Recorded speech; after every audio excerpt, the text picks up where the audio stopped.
नमस्कार, झारखंड समाचार में आप सबों का स्वागत है। आइए जानते हैं झारखंड की छोटी बड़ी मुख्य खबरों को। इससे पहले आपने चैनल को सब्सक्राइब नहीं किया है तो प्लीज चैनल को सब्सक्राइब कर बेल आइकन को प्रेस कर दीजिए ताकि खबरों का अपडेट आपको मिलता रहे। आइए बढ़ते हैं खबरों की ओर।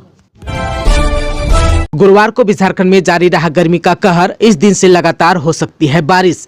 झारखंड में अप्रैल महीने में ही लोग गर्मी से त्रस्त हो गए हैं। अधिकतर जिलों का पारा 40 डिग्री के पार चल गया है। राजधानी रांची समेत करीब 19 जिलों में गर्मी हर रिकॉर्ड को तोड़ती नजर आ रही है। वहीं शुक्रवार से मौसम बदलने का पूर्वानुमान है। कई जिलों में गर्जन के साथ हल्के से मध्यम दर्जे की वर्षा हो सकती है। आप सबको बता दो कि बुधवार को अधिसंख्य जिलों का अधिकतम तापमान 40 डिग्री सेल्सियस से अधिक रहा। राजधानी रांची का अधिकतम तापमान 40 डिग्री सेल्सियस रहा, जबकि जमशेदपुर का 44.1 तथा डाल्टनगंज का अधिकतम तापमान 43.8 डिग्री सेल्सियस रिकॉर्ड किया गया। वहीं हजारीबाग, लोहरदगा और लातेहार जिले का अधिकतम तापमान 40 डिग्री सेल्सियस से नीचे रिकॉर्ड किया गया। आप सबको बता दो कि मौसम केंद्र के अनुसार 21 से 24 अप्रैल तक राज्य के अलग अलग हिस्सों में गर्जन के साथ वर्षा हो सकती है। तेज हवा भी चल सकती है।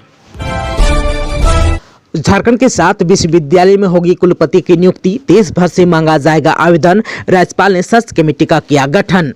राज्यपाल सह कुलाधिपति सीपी राधाकृष्णन ने राज्य के 7 विश्वविद्यालय में कुलपति की नियुक्ति के लिए सर्च कमेटी का गठन कर लिया है। सर्च कमेटी के अध्यक्ष झारखंड हाईकोर्ट के न्यायाधीश रंगन मुखोपाध्याय को बनाया गया है। कमेटी में राज्य सरकार के प्रतिनिधि, यूजीसी से मनोनीत सदस्य तथा शिक्षाविद को सदस्य के रूप में रखा गया है। राज्यपाल ओएसडी कमेटी के सदस्य सचिव होंगे। सर्च कमेटी द्वारा कुल 7 में से 5 विश्वविद्यालय के कुलपति की नियुक्ति के लिए देश भर के योग्य उम्मीदवारों से आवेदन आमंत्रित किए जाएंगे। आप सबको बता दो कि विनोबा भावे विश्वविद्यालय हजारीबाग में वर्तमान में डॉक्टर मुकुल नारायण देव, सिद्धो कानू मुर्मू विश्वविद्यालय दुमका में डॉक्टर सोना झरिया मींज, कोल्हान विश्वविद्यालय चाईबासा में डॉक्टर गंगाधर पांडा, नीलांबर पीताम्बर विश्वविद्यालय मेदिनीनगर में डॉक्टर राम लखन प्रसाद सिंह और झारखंड रक्षा शक्ति विश्वविद्यालय रांची में PRK नायडू का कार्यालय मई से जून में समाप्त हो रहा है। इसे देखते हुए इन कुलपतियों को सिर्फ रूटीन कार्य करने का निर्देश दिया है। स्टूडेंट के झारखंड बंद के दौरान 199 हुआ गिरफ्तार, लेकिन कई जिलों में रहा बेअसर।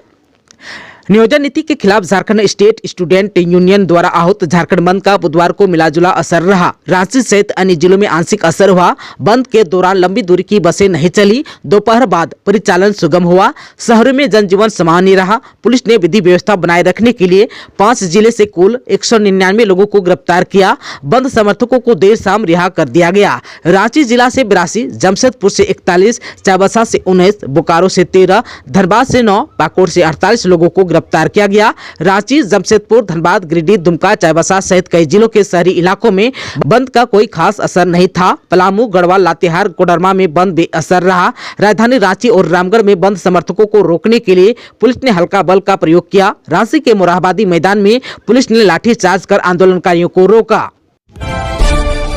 गुमला में फिर कोरोना ने दी दस्तक। एक साथ मिले 10 पॉजिटिव मरीज। गुमला जिले में एक बार फिर कोरोना ने दस्तक दे दी है। जिले में वर्तमान में कोरोना के 10 मरीजों की पुष्टि हुई है, जिसमें 9 बिशनपुर प्रखंड का और 1 चैनपुर प्रखंड से है। इसमें 7 महिला और 3 पुरुष है। चैनपुर प्रखंड की कोरोना पॉजिटिव मरीज गर्भवती महिला थी, जिसका प्रसव 16 अप्रैल को CSC चैनपुर में हुआ। उसे नवजात के रूप में लड़का हुआ है। आप सबको बता दो कि कोरोना के इंचार्ज डॉक्टर नागभूषण ने बताया कि गुमला जिले के 2 ही प्रखंड अभी वर्तमान में कोरोना पॉजिटिव है। सभी कोरोना मरीजों को स्वास्थ्य विभाग के निर्देश पर होम क्वारंटीन किया गया है, जिसकी निगरानी संबंधित प्रखंड के CSC कर्मियों द्वारा किया जा रहा है। आग लगने से हुआ लाखों का नुकसान। फायर ब्रिगेड ने पाया आग पर काबू। रांची में वाटर टैंक फैक्ट्री में भीषण आग लगी। फैक्ट्री रांची के अनगड़ा के बेरवारी इलाके में मौजूद है। फायर ब्रिगेड ने आग पर काबू पा लिया है, लेकिन फैक्ट्री को काफी नुकसान पहुंचा है। आग पर काबू पाने में स्थानीय लोगों ने भी फायर ब्रिगेड की मदद की। यह घटना JK पोली पानी टंकी के फैक्ट्री में हुई है। आग सुबह ही लगी और इसमें लाखों का नुकसान भी हुआ। आग कैसे लगी, इसकी जानकारी अब तक नहीं मिल पाई है। राज्य में 226 कोरोना संक्रमित मरीज एक्टिव। सबसे ज्यादा संक्रमित मरीज रांची में। झारखंड में कोरोना संक्रमण का आंकड़ा तेजी से बढ़ रहा है। राज्य में इस वक्त कोरोना संक्रमण के 200 से ज्यादा मरीज एक्टिव हैं। राज्य में लगातार बढ़ते संक्रमण के खतरे को देखकर स्वास्थ्य विभाग भी अलर्ट मोड में है।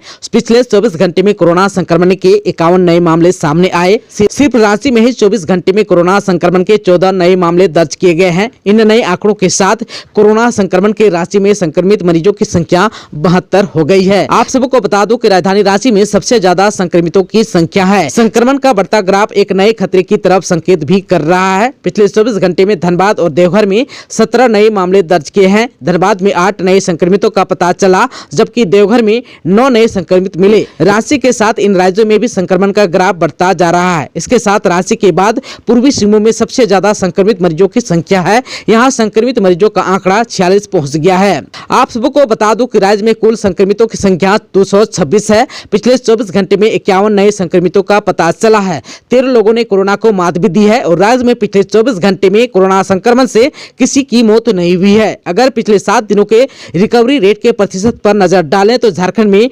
98.73% है। अगर अब तक राज्य में कोरोना संक्रमण के हुए नुकसान का आकलन करेंगे तो 4,42,959 कोरोना संक्रमित हुए, जिनमें से 5,333 की मौत हो गई, जबकि 4,37,400 स्वस्थ हो गए हैं। 20 और 21 अप्रैल को बिहार और झारखंड बंद। माओवादियों ने मारे गए साथियों के विरोध में किया बंद का आह्वान, मुठभेड़ को बताया फर्जी।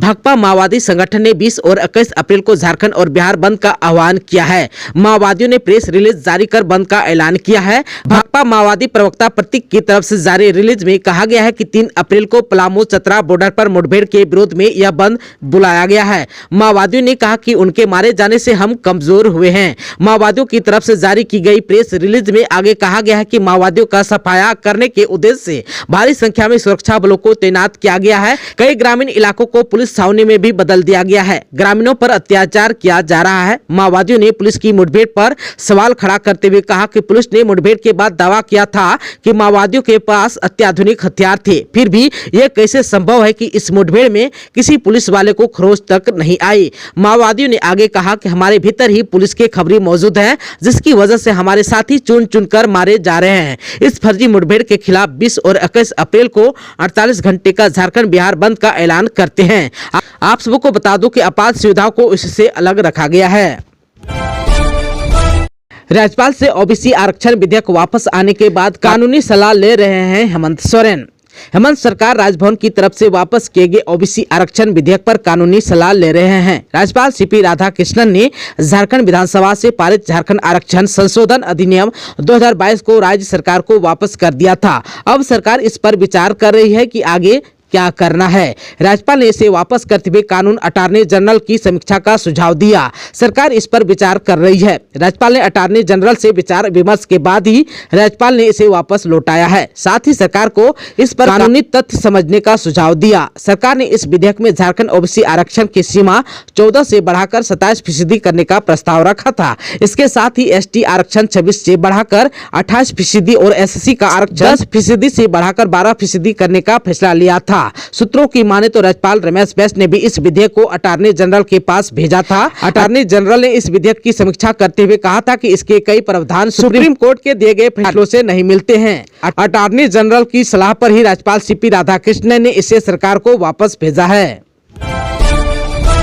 कई शहरों में तापमान 44 के पार, आज आसमान में छाए बादल दे सकते हैं बड़ी राहत।